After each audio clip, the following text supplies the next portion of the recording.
దేశంలో ఎవరికి ఏ సమస్య వచ్చినా, ఏ కేసు వచ్చినా అత్యున్నతమైన సుప్రీంకోర్టుకి వెళ్తే సరిపోతుందని అందరూ కూడా భావిస్తారు. సుప్రీంకోర్టు, హైకోర్టు రెండు కూడా రాజ్యాంగ న్యాయస్థానాలు అయినప్పటికీ సుప్రీంకోర్టు అనేది అత్యున్నతమైంది.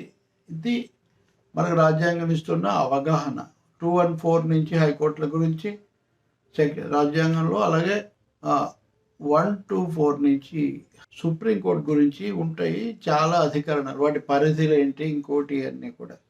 కానీ న్యాయ వ్యవస్థ అది ఒక విధమైన ఉపేక్షకు గురవుతుంది, జోక్యానికి గురవుతుంది. ఇలాంటి మాటలన్నీ మనం వింటూ ఉంటాం. కానీ స్వయంగా ఒక హైకోర్టు న్యాయమూర్తి సుప్రీంకోర్టు ఏదో పెద్ద తను సుప్రీం అనుకుంటుంది, ఉన్నదానికంటే తను ఎక్కువ సుప్రీం అనుకుంటుంది అని చెప్పి వ్యాఖ్యానించడం మనం ఊహించగలమా? ఖచ్చితంగా అలాగే వ్యాఖ్యానించాడు పంజాబ్ హైకోర్టు న్యాయమూర్తి. ఆయన పేరు జస్టిస్ రాజ్వీర్ షెరావత్. ఆయన ఏదో case, contempt case something. So ఆ కంటెంప్ట్ కేసు అంటే కోర్టు ధిక్కార కేసు, అదే ఆయన చూస్తున్న సమయంలో ఆయన ఏదో ఆయన కొన్ని వ్యాఖ్యలు చేశారు. సుప్రీంకోర్టు తను ఊహించుకుని ఉంటుంది అని ఏదో వ్యాఖ్యలు చేశారు. చేసిన దాని మీద వాళ్ళు మళ్ళీ సుప్రీంకోర్టుకు వచ్చారు. రాజ్యాంగ పరిధిలో సుప్రీంకోర్టు అనేది అప్పీల్ కోర్టు కాదు, దాంట్లో అప్పీల్ చేయడానికి లేదు. కింది కోర్టుల నుంచి దొంతరలో హైకోర్టు వరకు అప్పీల్ కోర్టులు. అలాగే పరువు నష్టం దావా ఉందనుకోండి, అది కింది కోర్టుల నుంచి నెమ్మదిగా హైకోర్టు వరకు వస్తుంది తప్ప నేరుగా పరువు నష్టం జరిగిందనే కేసు సుప్రీంకోర్టులో వేయడానికి లేదు. మనం రాహుల్ గాంధీ విషయం చూసాం కదా, హైకోర్టు అదంతా అయిన తర్వాత సుప్రీంకోర్టు జోక్యం చేసుకుంది. కానీ ఈ కేసులో ఏమైంది, ఈయన కొన్ని వ్యాఖ్యలు చేసిన తర్వాత సుప్రీంకోర్టు హైకోర్టు ఇచ్చినటువంటి ఉత్తర్వు మీద స్టే ఇచ్చింది. స్టే ఇస్తే ఆ స్టేకి వ్యతిరేకంగా పిటిషనర్ మళ్ళీ హైకోర్టులో కేసు వేసాడు. అప్పుడు హైకోర్టు ఈ న్యాయమూర్తి ఈయన రాజ్వీర్ షెరావత్ ఏమన్నాడంటే, సుప్రీంకోర్టు ఏదో తను మహా ఎక్కువ అనుకుంటుంది, అసలు తన పరిధిలో కంటెంప్ట్ ఆఫ్ కోర్టు ధిక్కార కేసులే తన పరిధిలో లేనప్పుడు ఆ విషయంలో స్టే ఇచ్చే అధికారం ఎక్కడి నుంచి వస్తుంది అని చెప్పి ఆయన వ్యాఖ్యానించాడు. దీని మీద సుప్రీంకోర్టు మేము చాలా బాధపడ్డాము, వీఆర్ పెయిన్డ్ అని చెప్పి బాహాటంగా వాళ్ళు వ్యాఖ్యానించారు. దాని మీద అది కూడా 5 సభ్యుల ధర్మాసనం.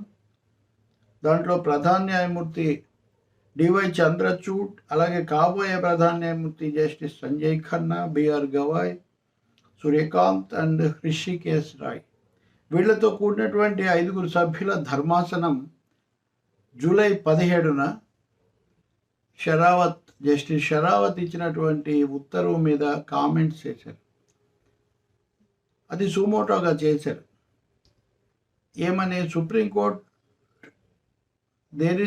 there was a tendency on the part of the Supreme Court to presume that it was more supreme అని, తను చాలా సుప్రీం అని వాళ్ళు అనుకునే ధోరణి ఉంది అని నేను వ్యాఖ్యానించాడు. సో వీళ్ళు అన్నారు, దీని మీద సుమోటో కేసు వస్తే ఇది చాలా ఆందోళనకరమైంది, మ్యాటర్ ఆఫ్ గ్రేవ్ కన్సర్న్ అన్నారు. అలాగే ఒక వార్నింగ్, ఒక హెచ్చరిక కూడా చేశారు high court జడ్జికి.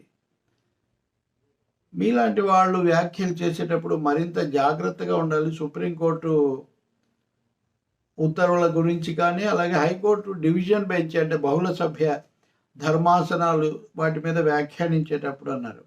Justice Rajveer Shehrawat has made observations in regard to the Supreme Court of India, which are a matter of concern.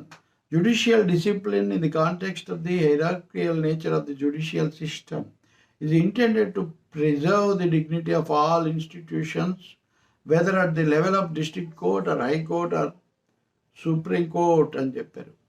So ఎందుకు ఈ సింగిల్ జడ్జి ఏకసభ్యంగా ఉన్న విచారణలో ఆయన ఇలాంటి కామెంట్స్ చేసినందువల్ల జరిగింది. దాని మీద వాళ్ళు అన్నారు, మీరు అలాంటి వ్యాఖ్యలు చేయడం వల్ల మొత్తం న్యాయ వ్యవస్థకి అపఖ్యాతి కలుగుతుంది, ఇది ఈ సుప్రీంకోర్టు గౌరవానికే కాదు మీ హైకోర్టు కూడా భంగం కలిగిస్తుంది గౌరవానికి అని చెప్పి న్యాయమూర్తులు అన్నారు.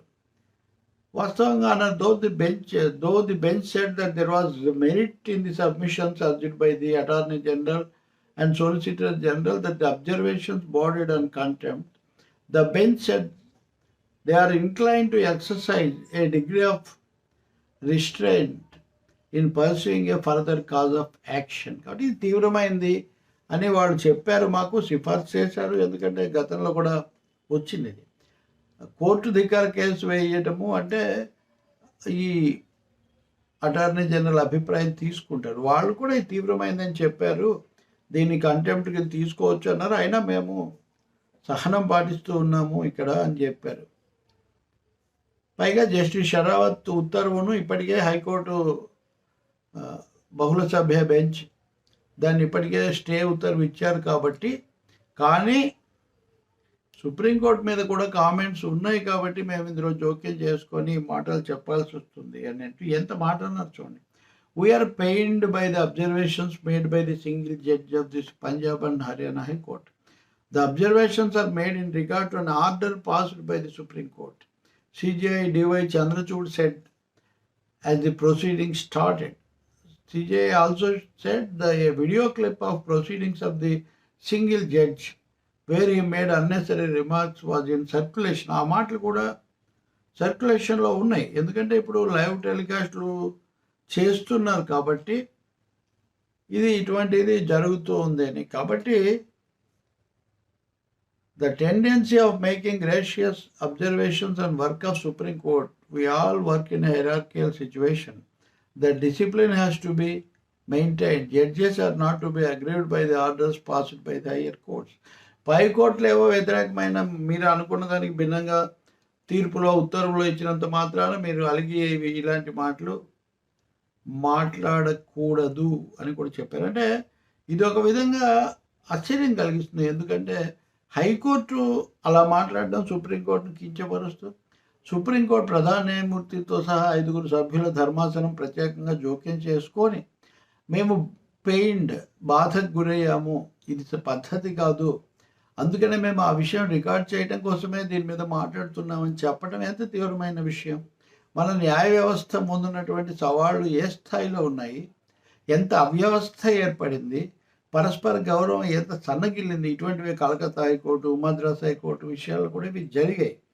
అందుకనే దీంట్లో అసలు ఈ కేసు ఏంటంటే సుప్రీంకోర్టు తను అనుకున్న దానికంటే చాలా ఎక్కువగా భావిస్తూ ఉంది అని ఆయన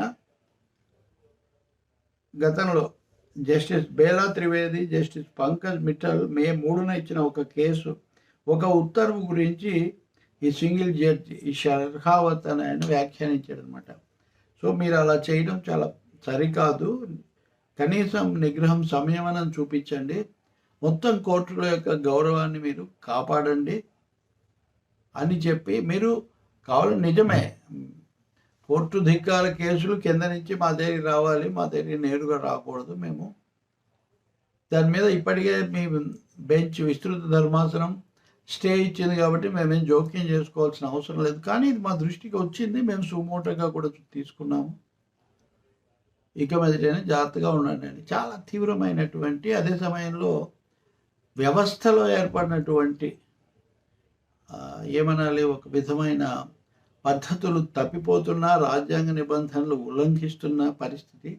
సుప్రీంకోర్టు పొజిషన్ ఏంటి, హైకోర్టు పొజిషన్ ఏంటి అన్నది కూడా మనం విడిగా ఇంకోసారి ఎప్పటికన్నా చెప్పుకుందాం. దానికి రాజ్యాంగ నిబంధనలు చాలా స్పష్టంగా ఉన్నాయి. బట్ సుప్రీంకోర్టుకు కూడా పరిధి ఉంది. అన్ని న్యాయస్థానాల్లో జరిగిన వాటన్నిటినీ, చెప్పిన వాటన్నిటినీ చూసే అవకాశం కూడా ఉంది.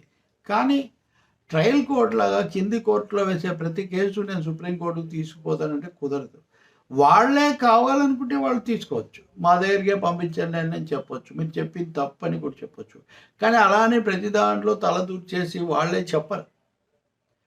ప్రతి దాంట్లో వాళ్ళు తలదూర్చరు, లేకపోతే ప్రతిదీ వాళ్ళ పరిధిలో ఉండదు. కాబట్టి అంటే ఉదాహరణకు ఒక సర్పంచ్ లేకపోతే ఒక మంత్రి, ఒక ముఖ్యమంత్రి చేసే పని ఒక ప్రధానమంత్రి చేయకపోవచ్చు, అలా కింద స్థాయిలో వాళ్ళు చేసేది ముఖ్యమంత్రి చేయకపోవచ్చు.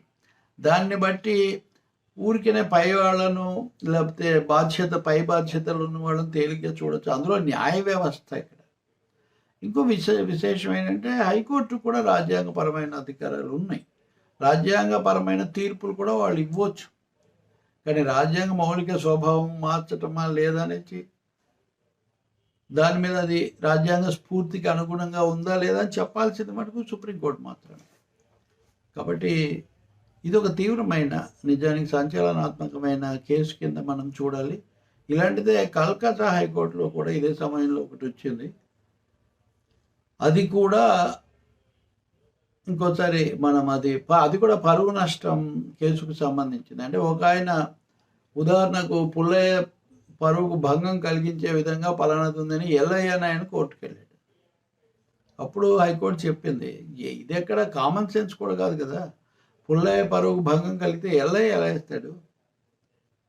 పుల్లయ్య ఎవరి పరువు, ఎవరి సొంత వ్యవహారం వాళ్ళది అని చెప్పినందుకు కూడా అనేక వివాదం రేగింది. అది ఇంకోసారి చెప్పుకుందాం.